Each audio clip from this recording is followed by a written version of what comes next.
আসসালামু আলাইকুম। আমি আজকে গরুর পা দিয়ে নিহারি পাকাবো। তার জন্য নিয়েছি গরুর পা, আদা রসুন জিরা, আর এখানে হলো গরম মশলা। একে একে দিয়ে আপনাদের দেখাচ্ছি।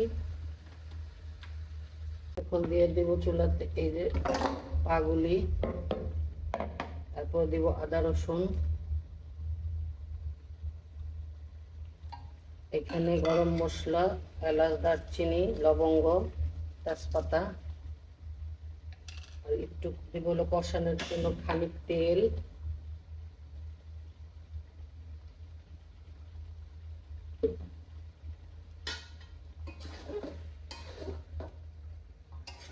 এখন দিয়ে দিব হলো মরিচের গুঁড়া অল্প, একটু হলুদ। এটা অনেকে হলুদ মরিচের গুঁড়াটা দেয় না, কিন্তু আমি দিলাম। আমাদের বাসায় মরিচের গুঁড়া ছাড়া, হলুদের গুঁড়া ছাড়া খায় না। আর এখন দিয়ে দিব হলো তেল।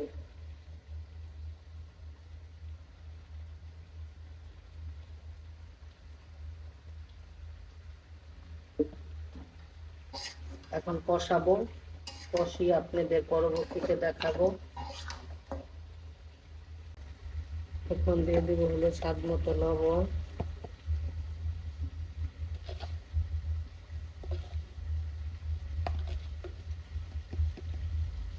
এটা হইতে অনেক টাইম লাগে, তো এখন কষিয়ে তারপরে প্রেশার কুকারে দেওয়া আপনাদের দেখাবো।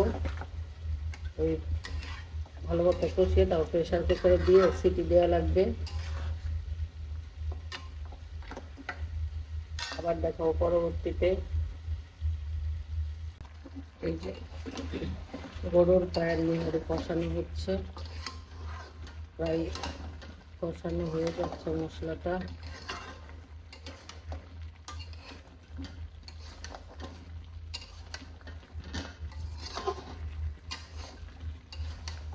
পরবর্তীতে আপনাদের আবার দেখাবো। এই যে গরুর পায়ের নিহারি হয়ে গেছে প্রায় কষানো, প্রেশার কুকারে দিয়ে দেখাবো। পরবর্তীতে আবার দেখাচ্ছি। যে এখন আমি যে গরুর মাংস পায়ের কষানো হয়ে গেছে, এখন আমি একে একে দিয়ে দেখাবো, প্রেশার কুকারে দিয়ে দেখাবো। এখন আমি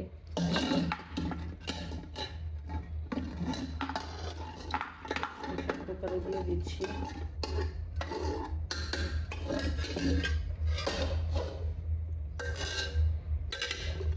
পরবর্তীতে পানি দিয়ে দেখাবো।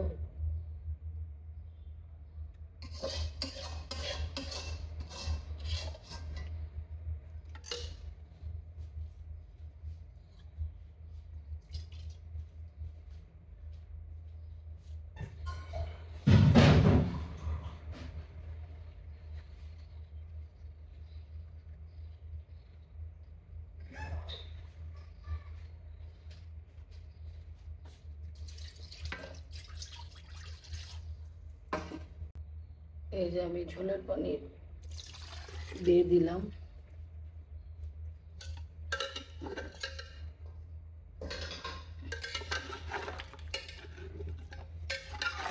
অনেক সিটি মারতে হবে, আরও পানি দিতে হবে।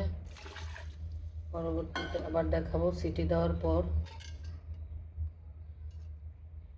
এই যে এই পরিমাণ পানি দিবেন, এই পরিমাণ পানি দিয়ে এখন সিটি দেওয়া শুরু করবেন।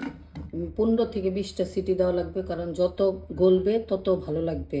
আর যদি শক্ত থাকে তাহলে এটার কোনো স্বাদ বের হবে না। তো আপনাদের সিটি দেওয়ার পর পরবর্তীতে আবার দেখাবো।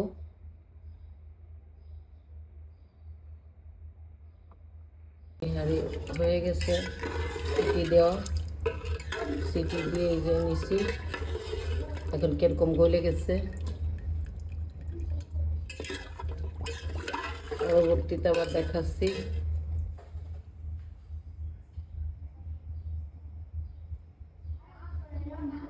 এখন আমি এই পেঁয়াজ এবং এই রসুন দিয়ে বাগার দেব। এখন দিয়ে দিব হলো তেল,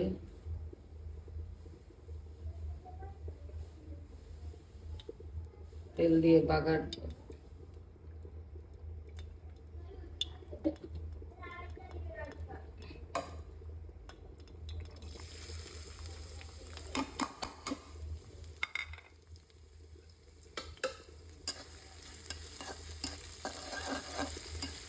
পরবর্তীতে আবার দেখাচ্ছি।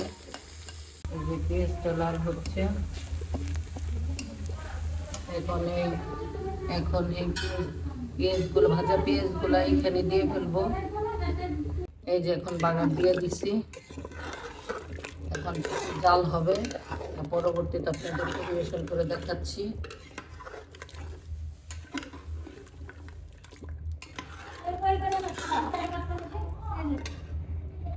এই যে গরুর পায়ার নিহারি আর একদম ধনিয়া পাতা আর এই যে লেবু দিয়ে খাবেন। রেসিপিটা যদি ভালো লাগে সাবস্ক্রাইব করবেন, কমেন্টস করবেন, শেয়ার দেবেন। সুস্থ থাকবেন, ভালো থাকবেন, আমাদের জন্য দোয়া করবেন। আসসালামু আলাইকুম।